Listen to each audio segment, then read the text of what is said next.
लगभग 2 महीने बाद सरकार ने लॉकडाउन 4.0 में सैलून की दुकानें खोलने के आदेश दे दिए हैं। सैलून संचालक सरकार द्वारा दी गई गाइडलाइन के अनुसार कार्य कर रहे हैं। कोई भी ग्राहक संक्रमित ना हो, इसके चलते सभी औजारों को सैनिटाइज किया जा रहा है। साथ ही दुकानों में सोशल डिस्टेंसिंग का पूरी तरह से ख्याल रखा जा रहा है। आज जो सैलून खुल गए, आपने किस तरह की व्यवस्था रखी आपने? ये कोविड-19 जब से आया 60 दिन के बाद आज अनुमति दी गई है राज्य सरकार द्वारा और केंद्र सरकार द्वारा सैलूनों को। उसकी एडवाइजरी के मुताबिक जो हमको एडवाइस मिली है उसके अंदर हम पहले तो नियमों का ये पालन कर रहे हैं कि डिस्टेंस जो सोशल डिस्टेंसिंग है उसका महत्वपूर्ण पालन है। मेरी दुकान में हम 2 ब्रदर काम करने वाले हैं तो केवल 2 कस्टमर एक बार में आएंगे। बाकी यदि कोई एक्स्ट्रा कस्टमर आता है तो हमने बाहर उसके बैठने की व्यवस्था की है। अंदर डिस्टेंस पूरा अपनाना है। साथ में यदि कस्टमर आता है तो उसके हम शू या जूते जो भी हैं, या यदि वो खोलना नहीं चाहता है तो हम उसको सैनिटाइज कर रहे हैं। साथ में हम प्लास्टिक के जो ग्लव्स जो आते हैं उनसे पहन के हम खुद कर रहे हैं, मास्क लगा रहे हैं। कस्टमर के भी मास्क लगाना है।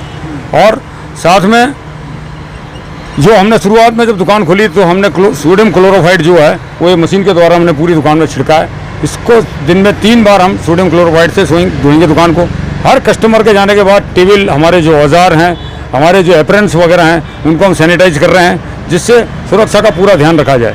और मेरी दुकान पर केवल मात्र कटिंग का कार्य किया जा रहा है। शेविंग को हम दूर रखें। ब्लेड और रेजर का हम बिल्कुल इस्तेमाल नहीं कर रहे हैं। टोटल जो इक्विपमेंट इलेक्ट्रिक और चार्जेबल है उससे हम काम कर रहे हैं। कितने कस्टमर अब तक आ चुके हैं? सुबह से जिस तरीके से पहले सफाई कर रहे थे उस टाइम काफ़ी आ गए थे, लेकिन हमें उन्होंने टाइम दिया। मैंने कहा कल से हम बिल्कुल रेगुलर जो सिस्टम से फॉलो करेंगे। फिर भी कई कस्टमर उतावलापन कर रहे थे, उस हिसाब से अभी हमने 3-4 कस्टमरों को अभी आधे पौन घंटे के अंदर टैकल किया है। आपने अपनी दुकान में सरकार द्वारा दी गई गाइडलाइन का पूरी तरह से पालना कर रहे हैं, लेकिन साथ ही आप स्टेशन रोड व्यापारी संघ के अध्यक्ष भी हैं। तो जो बाकी की ये दुकान है, यहाँ पे क्या गाइडलाइन के अनुसार काम हो रहा है? बिल्कुल हो रहा है सर, क्योंकि जब से कर्फ्यू क्षेत्र जो सामने वाला केसरनगर का उसमें दुकान नहीं खुलने दी, लेकिन 4-5 दिन हो गए हमारे इस एरिए को दुकान को खुले हुए, मेरी लाइन वालों को। तो जिसमें मोबाइल व्यापारी थे या कपड़े के थे, जूते के थे या मेडिसिन वगैरह के थे या केमिकल्स के थे, उन सबको पर्सनली मैं सुबह 7 बजे आके उनको सारी गाइडलाइन मैंने समझाई कि आपको डिस्टेंस बनाना है, आपके काउंटर बिल्कुल पैक रखना है, बाहर मार्किंग करनी है और आपको जो भी सैनिटाइज सिस्टम है उसके द्वारा आपके कस्टमर को हैंडल करना है।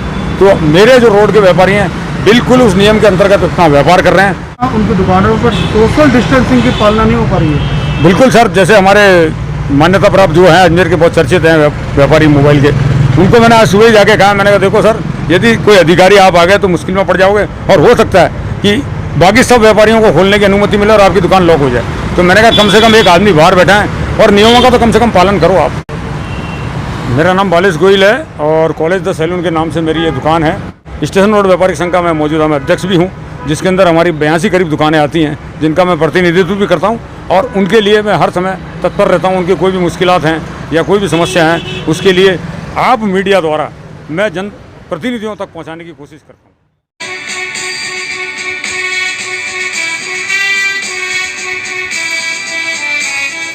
चैनल से जुड़े रहने के लिए सब्सक्राइब करें गांधी एक्सप्रेस न्यूज़ राजस्थान और बेल आइकन को प्रेस करें।